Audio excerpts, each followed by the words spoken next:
ആലുവ മൂന്നാർ രാജപാത ഗതാഗതത്തിനായി തുറന്നു നൽകണമെന്നും രാജപാത സമരവുമായി ബന്ധപ്പെട്ട് ബിഷപ്പ് മാർ ജോർജ് പുന്നക്കോട്ടിലിനും ജനപ്രതിനിധികൾക്കും പൊതുജനങ്ങൾക്കും എതിരായി എടുത്ത കേസുകൾ പിൻവലിക്കണമെന്നും കോതമംഗലം താലൂക്ക് വികസന സമിതി യോഗം.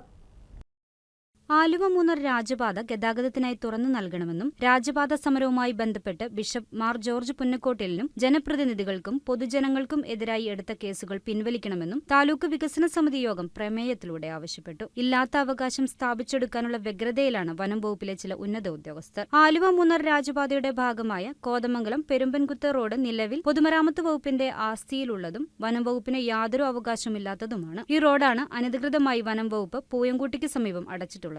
ഈ പാത തുറന്നു നൽകണമെന്നുള്ള തികച്ചും ന്യായമായ ആവശ്യം അംഗീകരിക്കാൻ തയ്യാറാകാത്ത വനം വകുപ്പിന്റെ നിലപാട് പ്രതിഷേധാർഹമാണെന്നും ഈ നിലപാട് തിരുത്താൻ വനം വകുപ്പ് തയ്യാറാകണമെന്നും വികസന സമിതി യോഗം പ്രമേയത്തിലൂടെ ആവശ്യപ്പെട്ടു. വടാട്ടുപാറ പലവൻപടി പുഴയിൽ നിരവധി മുങ്ങിമരണങ്ങൾ ഉണ്ടാകുന്ന സാഹചര്യത്തിൽ ദുരന്ത നിവാരണ നിയമപ്രകാരമുള്ള അടിയന്തര നടപടികൾ സ്വീകരിക്കുന്നതിന് യോഗം തഹസിൽദാർമാരെ ചുമതലപ്പെടുത്തി. കോതമംഗലം ടൗണിൽ വിവിധ വേദികളിലായി നടന്നുകൊണ്ടിരിക്കുന്ന കേരളോത്സവം വിജയകരമാക്കുന്നതിന് എല്ലാവരുടെയും സഹകരണം ഉണ്ടാകണമെന്ന് യോഗം നിർദ്ദേശിച്ചു. കോതമംഗലം മണ്ഡലത്തിലെ 5 പഞ്ചായത്തുകളിലെ വിവിധ പ്രദേശങ്ങളിൽ നേരിട്ടുകൊണ്ടിരിക്കുന്ന വന്യമൃഗശല്യത്തെ പ്രതിരോധിക്കുന്നതിനായി സർക്കാർ പ്രഖ്യാപിച്ചിട്ടുള്ള ഫെൻസിംഗ്, ഹാങ്ങിംഗ് ഫെൻസിംഗ്, ട്രെഞ്ചിംഗ് ഉൾപ്പെടെയുള്ള വർക്കുകളുടെ സമയബന്ധിതവും കാര്യക്ഷമവുമായുള്ള പൂർത്തീകരണം ബന്ധപ്പെട്ട ഡിഎഫ്ഒമാർ ഉറപ്പുവരുത്തണമെന്നും യോഗം ആവശ്യപ്പെട്ടു. കോതമംഗലം മുനിസിപ്പാലിറ്റിയിലെ അമ്പലപ്പറമ്പ് പ്രദേശത്ത് അടിക്കടി ഉണ്ടാകുന്ന വൈദ്യുതി തടസ്സം പരിഹരിക്കുന്നതിന് കെഎസ്ഇബി കാര്യക്ഷമമായ നടപടി സ്വീകരിക്കണമെന്നും യോഗം നിർദ്ദേശിച്ചു. ടൗണിലെ വിവിധ ഭാഗങ്ങളിൽ ലഹരിവിരുദ്ധ നടപടികളുടെ ഭാഗമായുള്ള പരിശോധനകൾ ശക്തമാക്കുന്നതിന് എക്സൈസ് വകുപ്പിന് യോഗം നിർദ്ദേശം നൽകി. പട്ടയ വിതരണത്തിനുള്ള നടപടികൾ ത്വരിതവേഗത്തിലാക്കുന്നതിന്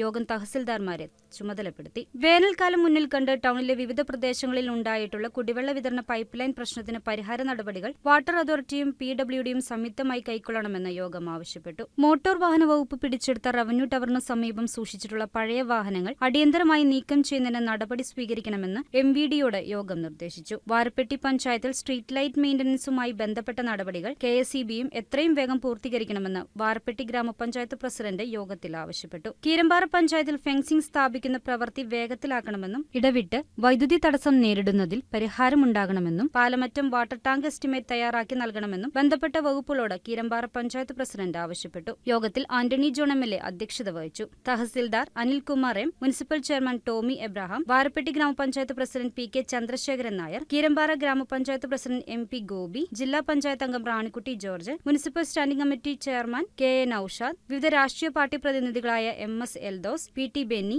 AT പൌലോസ്, തോമസ് വട്ടപ്പാറയിൽ, സാജൻ അമ്പാട്ട്, വിവിധ വകുപ്പ് മേധാവികൾ എന്നിവർ യോഗത്തിൽ പങ്കെടുത്തു.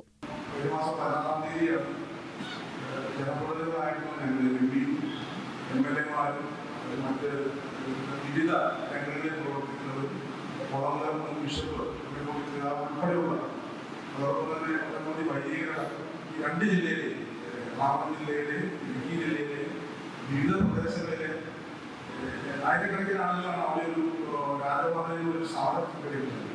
അപ്പോൾ അതുമായി ബന്ധപ്പെട്ടുകൊണ്ട് പിന്നീടുണ്ടായ വിഷയങ്ങളെല്ലാം ശ്രദ്ധയിൽപ്പെട്ടിട്ടുണ്ട്.